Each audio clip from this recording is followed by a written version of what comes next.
में तीसरे चरण के चुनाव प्रचार के बाद अब बारी चौथे चरण की है।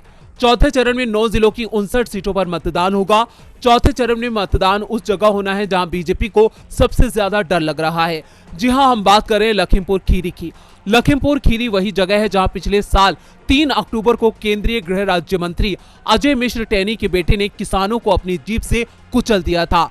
इस मामले के मुख्य आरोपी आशीष मिश्र को जेल की सजा भी हुई थी, लेकिन हाल ही में आशीष मिश्र को रिहा कर दिया गया। आशीष मिश्र के रिहा होने से लोगों में बीजेपी के खिलाफ और भी ज्यादा गुस्सा देखने को मिल रहा है। उसी गुस्से का फायदा अखिलेश बीजेपी के खिलाफ इस्तेमाल कर रहे हैं।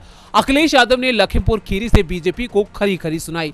अखिलेश यादव ने लखीमपुर खीरी कांड को आजाद भारत का जलियांवाला बाग कांड बता दिया। अखिलेश ने कहा कि ये चुनाव लोकतंत्र और संविधान बचाने का चुनाव है। ये सरकार ऐसी है जिसमें किसी की परवाह नहीं। हमने और आपने जलियांवाला बाग की कहानी कितनी बार सुनी होगी। लखीमपुर खीरी कांड जलियांवाला बाग हत्याकांड के जैसा था। ये कांड आजाद भारत में जलियांवाला बाग कांड की तरह हुआ, जिसमें किसानों को कुचल दिया गया। लखीमपुर खीरी के साथ साथ अखिलेश यादव ने किसान आंदोलन का भी मुद्दा उठाया और बीजेपी पर किसानों को दबाने का आरोप लगाया।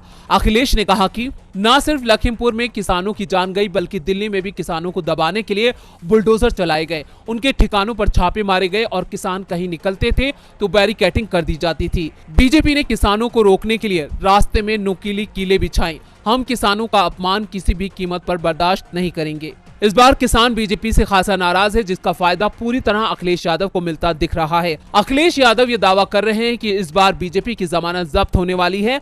अखिलेश का दावा कितना सच होता है ये तो वक्त ही बताएगा, लेकिन अखिलेश बीजेपी को मात देने के लिए हर संभव कोशिश कर रहे हैं।